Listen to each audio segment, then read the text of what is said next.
welcome to Shine this week. So this week I'm going to be telling you another story, but first of all I want you to think about what happens when you feel really scared. What is it that you do? When you're at home and perhaps you're feeling a bit scared, perhaps you get together with people.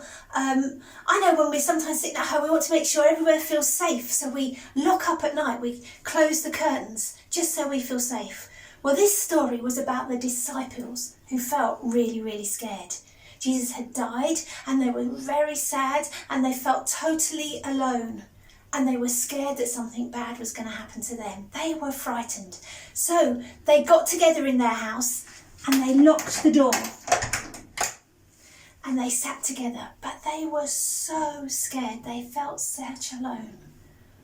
But then at that moment, Jesus appeared among them. Didn't unlock the door. He was just there with them. They were overjoyed to see him. And he said something to them. He said, "Peace be with you. Peace be with you." They just felt different at that moment. What a difference it made to have Jesus right there when they felt so frightened.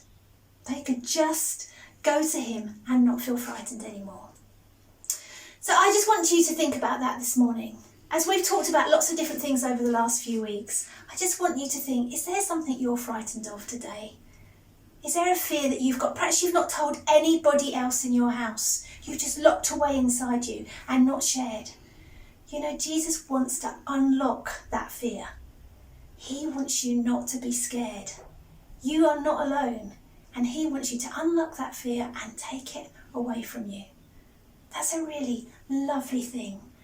And maybe next time you feel so fearful, or next time you're sitting quiet and that fear just bubbles up, something you're afraid about, something in the world that you're scared of, something that you perhaps have just never let go of, why not say to Jesus, "I'm just going to hand this to you, God, now." And just remember what he said, "Peace be with you." But he said something else to the disciples as well. After he said, "Peace be with you," he said, "As the Father sent me, I am sending you." And he poured his Holy Spirit upon them. He breathed his Holy Spirit on them, so they had the power to go out and just tell others about Jesus. So I'm setting you a challenge this morning. You see, we've been doing this series, You Are Not Alone, and I'm setting you a challenge to actually go out and tell someone else that. It's easy for us, isn't it, to say to someone, "Oh, you're not alone because I live next door," or "You're not alone because I'm just on the end of the phone." But it's harder for us to go out and say to someone, "You are not alone because Jesus is right there with you." So my challenge is, next Sunday is Valentine's Day. And I wonder whether this week you can either ring someone or send someone a letter that says, "You are not alone because Jesus is there with you, standing right next to you, holding your hand, walking alongside you." Maybe you can draw a picture, maybe you can just send a big heart with a verse on. Don't miss this opportunity to tell someone else that they are never alone because Jesus is with them. And just remember that for yourself this week. Have a great week.